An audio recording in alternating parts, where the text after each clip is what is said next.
Hello साथियों, मैं अनुराग आपका अपने परिवार अमित स्टडी 11 में हार्दिक स्वागत करता हूं। साथियों, हम एक बार फिर से आ चुके हैं आप सभी लोगों के लिए मैथ का शानदार सॉल्यूशन लेके। मैथ और आपकी रीजनिंग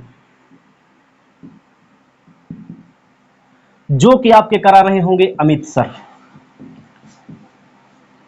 रामबाण क्लास होगी, ये सब बिल्कुल साथियों मास्टर क्लास होगी, मास्टर क्लास जिसका कोई जवाब नहीं। और ये मैथ की मास्टर क्लास होगी साथियों, जो कि सुबह 9 बजे आपको क्लास प्रोवाइड कराई जाएगी और आपके अमित सर आपको सुबह 8 बजे टॉपिक वाइज रीजनिंग की क्लास करा रहे होंगे। और साथियों, हम मैथ में साथियों आपको बता दें कि एस डी यादव की मैथ बुक का पूरी तरीके से एक एक क्वेश्चन का सलूशन करा रहे होंगे साथियों। तो आज हम लोग स्टार्ट करेंगे टाइम एंड वर्क से।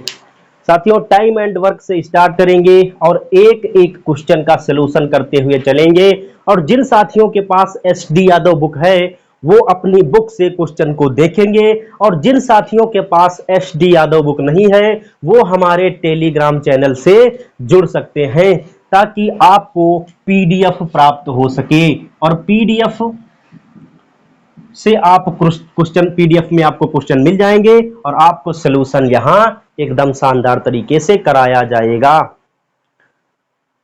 बिल्कुल साथियों, एस टी यादव की बुक खोलिए और page number 429 time and work से हम लोग स्टार्ट करेंगे। 439 सॉरी, पेज नंबर 439। और हम लोग टॉपिक वाइज, जैसे कि पहले टाइम एंड वर्क करेंगे, इसके बाद नल पाइप टंकी, और इसके बाद परसेंटेज, इसके बाद प्रॉफिट लॉस। इस तरीके से हम लोग एक एक टॉपिक को बिल्कुल शानदार तरीके से, एक एक क्वेश्चन को बिल्कुल शानदार तरीके से करते हुए चलेंगे। तो हम स्टार्ट करते हैं एस टी यादव की बुक का सलूशन। तो चलते हैं अपने पहले क्वेश्चन की तरफ। 439 पृष्ठ, पहला प्रश्न देखते हैं कि क्या कह रहा है। साथियों, पहले हम समझ लेते हैं कि टाइम एंड वर्क होता क्या है।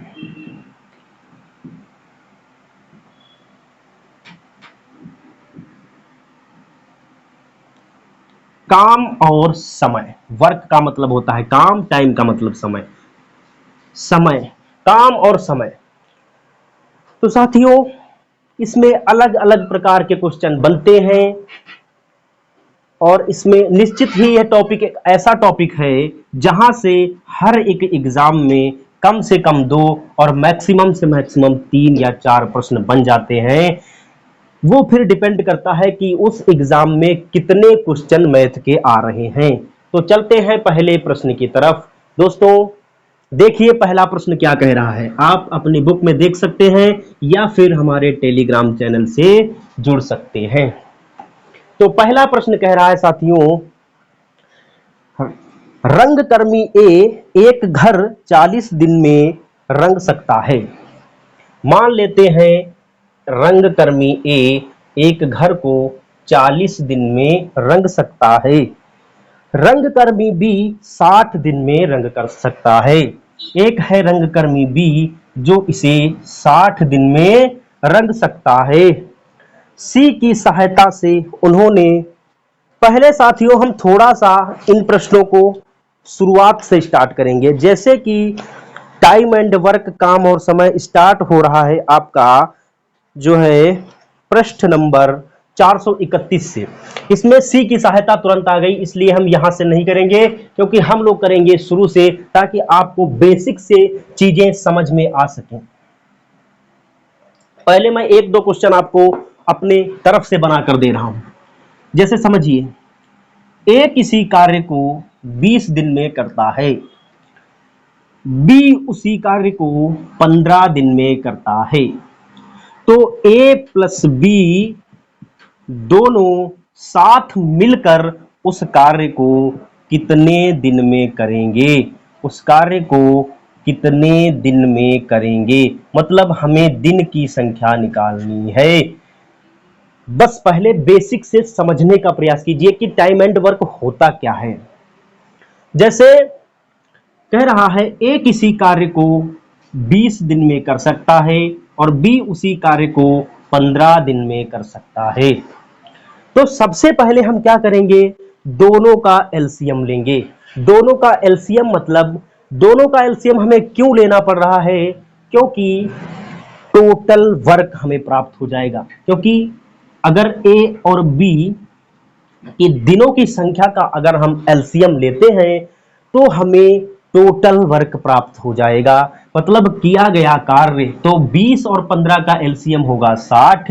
20 से काटेंगे 3 पर, 15 से काटेंगे 4 पर, मतलब समझिए 20 तिहाई 60, मतलब ए एक दिन में कार्य कितना कर रहा है साथियों, 3। पीछे वाले भैया आपको समझ में आ रहा है? जी सर। समझिए, ए 20 दिन में किसी कार्य को कर रहा है, मतलब वह टोटल कार्य है 60, तो एक दिन में कार्य कितना कर रहा है, 3। और बी 15 दिन में कार्य पूरा कर रहा है, तो एक दिन में कार्य कर रहा है 4। अब साथियों ए प्लस बी, ए और प्लस बी एक दिन में कार्य कितना करेंगे, 4 और प्लस 3 7।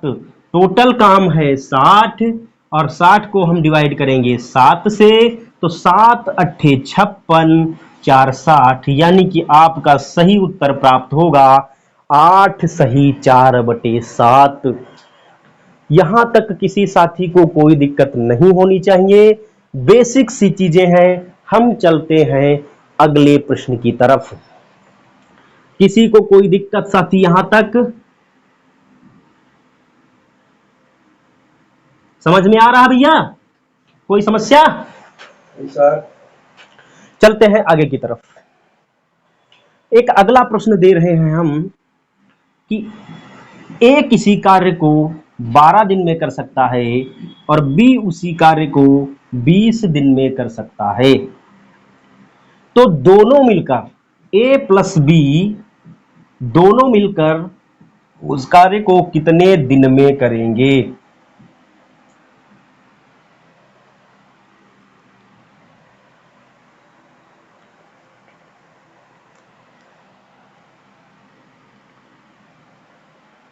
हाँ भैया, आपसे आपसे उत्तर आना चाहिए आपका। समझो, ए और बी, ए अगर 12 दिन में कर रहा है और बी कर रहा है 20 दिन में, तो दोनों का एलसीएम कितना आएगा, 60। 12 पंचे 60 और 20 तिहाई 60, मतलब ए एक दिन में काम कर रहा है 5 और बी एक दिन में काम कर रहा है 3, और 5 3 8, दोनों मिलकर एक दिन में काम कर रहे हैं 8। 8 से डिवाइड कर देंगे, 8 सत्ते 56 और बचा 4। इस बार उत्तर होगा 7 सही 4/8। किसी को कोई समस्या, कोई प्रॉब्लम नहीं होनी चाहिए, एकदम शानदार। अब हम लोग समझ चुके हैं कि किस तरीके से हमें क्वेश्चन करने हैं। तो अब हम देखते हैं एस डी यादव का पहला प्रश्न क्या कह रहा है।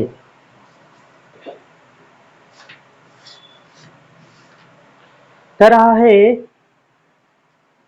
ए रंगकर्मी ए एक घर 40 दिन में रंग सकता है।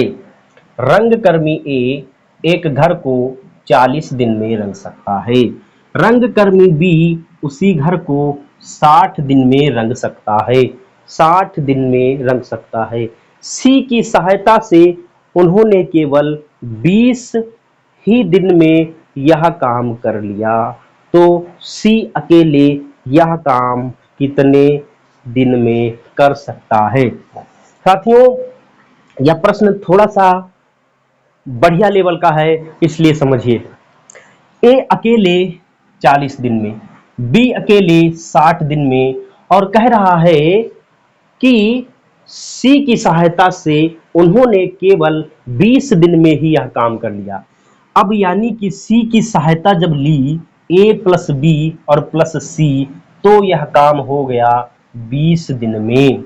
मतलब ए प्लस बी प्लस सी तीनों ने मिलकर इस काम को कितने दिन में किया, 20 दिन में। बस यही बात कहना चाहता है सी, 20 दिन ही लगे, केवल 20 दिन ही लगे। कर लिया। तो सी अकेले काम को कितने दिन में, सी अकेले काम को कितने दिन में कर सकता है, सिर्फ क्वेश्चन यह पूछना चाहता है। तो हम लोग सबसे पहले क्या करेंगे, इसका एलसीएम निकालेंगे। अच्छा, कोई साथी बता सकता है 20, 60 और 40 का एलसीएम क्या होगा? कोई भी? चलिए हम बताते हैं। इसका एलसीएम हम ले सकते हैं 120।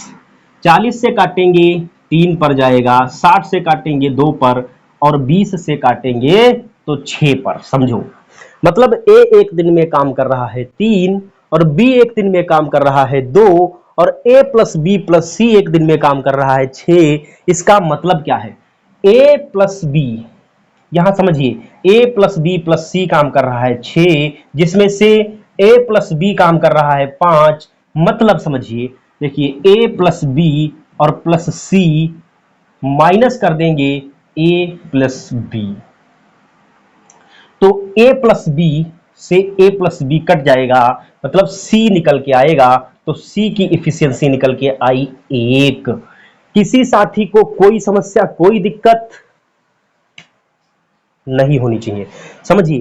तो ए की जब इफिशियंसी निकल के आई 1, मतलब एक दिन में काम, सी एक दिन में काम कर रहा है 1, तो 120 काम करने में उसे कितने दिन लगेंगे, 120 काम करने में 120 दिन लगेंगे, क्योंकि वह काम कर रहा है 1 पर डे। समझ पाए दोस्तों? चलते हैं अपने अगले प्रश्न की तरफ। यहां तक किसी को कोई समस्या नहीं होनी चाहिए।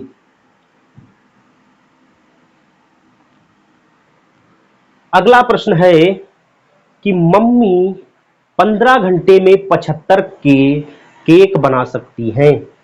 बहन और मम्मी एक साथ मिलकर 20 घंटे में 120 केक बना सकती हैं। बहन 30 घंटे में कितने केक बना सकती है? साथियों, यह प्रश्न थोड़ा अलग लेवल का है। इसके बाद वाला प्रश्न देखते हैं। ए बी मिलकर किसी काम को 24 दिन में, पहले हम 2 वाला छोड़ेंगे, इसके बाद अभी करेंगे, कोई समस्या नहीं, क्योंकि इसको थोड़ा सा ये अलग लेवल का क्वेश्चन है। 2 नंबर, 3 नंबर पर आते हैं कि ए और बी मिलकर किसी काम को, ए प्लस बी मिलकर किसी काम को 24 दिन में कर सकते हैं। फिर कह रहा है कि ए बी सी मिलकर उसी काम को 8 दिन में समाप्त कर सकते हैं। ए प्लस बी और प्लस सी मिलकर उसी काम को 8 दिन में समाप्त कर सकते हैं। तो सी अकेला उस कार्य को कितने दिन में समाप्त करेगा? प्रश्न इतना सा है, तुम्हें बताना है कि सी अकेला उस कार्य को कितने दिन में समाप्त करेगा। सबसे पहला काम एलसीएम लेंगे, इनका एलसीएम आएगा 24, 24 1 24, 8 तिहाई 24, इसे काटना नहीं है, इस तरीके से लिख लेना है। समझो, ए प्लस बी एक दिन में काम कर रहे हैं 1, ए प्लस बी प्लस सी एक दिन में काम कर रहे हैं 3। बात समझ में आई साथियों? ए प्लस बी एक दिन में काम कर रहा है 1, और ए प्लस बी प्लस सी एक दिन में काम कर रहे हैं 3। और हमने क्या कहा था, ए प्लस बी प्लस सी से माइनस कर लेंगे ए प्लस बी, तो निकल के क्या आ जाएगा, सी। तो टोटल काम है 3 ए प्लस बी प्लस सी का, उसमें से ए प्लस बी माइनस करेंगे तो निकल के आएगा किसका, सी। सी एक दिन में काम कितना कर रहा है, 2। किसी साथी को कोई दिक्कत, कोई समस्या? टोटल काम कितना है, 24, एक दिन में कर रहा है 2, यानी कि टोटल दिन उसे कितने लगेंगे, 12। यहां तक कोई समस्या नहीं होनी चाहिए साथियों। चलते हैं अगले क्वेश्चन की तरफ। अगला क्वेश्चन कह रहा है ए और बी मिलकर किसी काम को 36 दिन में कर सकते हैं। ए प्लस बी मिलकर किसी काम को 36 दिन में कर सकते हैं। क्वेश्चन जो कहता जाएगा हम वो करते जाएंगे। फिर कह रहा है बी और सी मिलकर उसे 24 दिन में कर सकते हैं। बी प्लस सी मिलकर उसे 24 दिन में कर सकते हैं। इसके बाद कह रहा है ए और सी मिलकर उसे 18 दिन में कर सकते हैं। ए प्लस सी मिलके उसे 18 दिन में कर सकते हैं। इसके बाद कह रहा है तीनों मिलकर काम करें तो उसे कितने दिन लगेंगे। इस बार क्वेश्चन कह रहा है ए प्लस बी प्लस सी तीनों मिलकर काम करें तो उन्हें कितने दिन लगेंगे। यहां तक किसी साथी को कोई समस्या, कोई दिक्कत? हम 36, 24 और 18 का एलसीएम ले लेंगे। बताइए कितना आएगा? 72, 72। अगर किसी साथी को एलसीएम लेने में दिक्कत है तो आप ऐसे भी निकाल सकते हैं 36, 24 और इसके बाद 18। सबसे बड़ी संख्या देखिए इसमें कॉमन कौन सी मिल रही है? 6, 6 छाग 36, 6 चौके 24 और 6 तिया 18। एक बार काटेंगे 2 से, 2 तिहाई 6 और 2 दूनी 4 और एक बार 3, फिर एक बार इसे 3 से और फिर एक बार इसे 2 से, 2 तिहाई 6 दूनी 12 और छंगे 12 छंग 72, 36 दूना 72 और 24 तिहाई 72, 18 चौके 72। समझो, समझना बात मेरी, समझना साथियों। ए प्लस बी 36 दिन में, बी प्लस सी 24 दिन में, ए प्लस सी 18 दिन में। एक बात समझनी है कि देखिए ए एक बार और ए एक बार यहां, बी एक बार यहां, बी एक बार यहां, सी एक बार यहां, सी एक बार यहां। मतलब एक बात देखिए साथियों, ये क्या लिखा हुआ है? ए प्लस बी, बी प्लस सी, सी प्लस ए। मतलब हम इसे ऐसे लिख सकते हैं, दो बाहर ले लेंगे तो ए प्लस बी और प्लस सी, यही तो लिखा हुआ है, यही तो लिखा हुआ है। या इस तरीके से समझिए, 2 3 5 4, 2 3 5 और 4 9। यहां से समझिए टोटल निकल के आया 9, तो इसको कर देंगे आधा, क्योंकि हमें ए प्लस बी प्लस सी की वैल्यू निकालनी है, लेकिन क्वेश्चन में दी गई है ए प्लस सी बी प्लस सी, 2 बार काउंट किया गया है, ए को और 2 बार बी को और 2 बार सी को। तो इनकी दोनों की, इन तीनों की इफिशियंसी को हम दोगुना हमें दिया गया है और हम उसका आधा ले लेंगे। समझिए, बी को 2 बार, ए को 2 बार और सी को 2 बार लिखा गया है। या तो यहां से समझिए कुछ इस तरीके से, 2a प्लस बी प्लस सी बराबर दिया गया है 4 3 7 2 9, और हम 2 को यहां से हटाएंगे और 2 कहां चला जाएगा? यहां। a प्लस बी प्लस सी बराबर 9/2। किसी साथी को कोई दिक्कत, कोई समस्या? तो a प्लस सी 72 काम को 9/2 से करने में कितना समय लगेगा? इसको 9/2 लिखेंगे तो 2 ऊपर चला जाएगा। अगर किसी साथी को ऐसे दिक्कत हो तो 72/9/2 मतलब 9 का आधा कितना होता है? 4.5, 4.5 भी लिख सकता है, अगर किसी साथी को ऐसे करने में दिक्कत आ रही है तो। 72 दूना 144, 144/9, 9 एकम 9, 5 14, 9 छाके 54। मतलब देखिए, अगर आप यहां चाहते तो इसे काट सकते थे, 9 अट्ठे 72 और 8 दूनी 16 उत्तर आ जाता, और यहां पर भी काटेंगे तो 16 ही आएगा। आप यहां भी काट सकते थे इस तरीके से, ये वाला दशमलव हटाएंगे, यहां 0 बढ़ाएंगे। आप चाहें तो काट के देखिए, 9 पचे 45 और 9 अट्ठे 72 और 5 से काटेंगे, कितना आएगा? 16। किसी साथी को कोई समस्या नहीं होनी चाहिए, हर तरीके से उत्तर 16 ही आएगा। तो साथियों आज के लिए इतना ही, बाकी इस आगे कल पढ़ेंगे। और साथियों एक एक क्वेश्चन का बिल्कुल शानदार तरीके से सॉल्यूशन कराते हुए चलेंगे। हमने टारगेट रखा है कि 3 साढ़े 3 महीने में पूरी एसडी यादव को खत्म कर चुके होंगे, पूरी एसडी यादव को हम लोग खत्म कर चुके होंगे। इस बार हम लोग मैथ में पूरे करने का प्रयास करेंगे, चाहे वह यूपीपी हो, बिहार पुलिस हो, रेलवे हो, आरपीएफ में वैकेंसी आ रही है वो हो, या आपका एनटीपीसी हो, कोई भी हो। तो चलते हैं, आज यहीं तक रखते हैं, इसके बाद स्टार्ट करेंगे कल। तो साथियों, कोई समस्या, कोई दिक्कत नहीं सर। चलिए फिर, जय हिंद दोस्तों, मिलते हैं कल सुबह 9 बजे। साथियों, सुबह 9 बजे मेरी इस एसडी यादव वाली क्लास आपको मिल जाएगी, और सुबह 8 बजे आपके अमित सर आपकी रीजनिंग की रामबाण क्लास करा रहे होंगे। तो जय हिंद साथियों, मिलते हैं कल। Okay, take care, bye bye दोस्तों, अपना ख्याल रखना।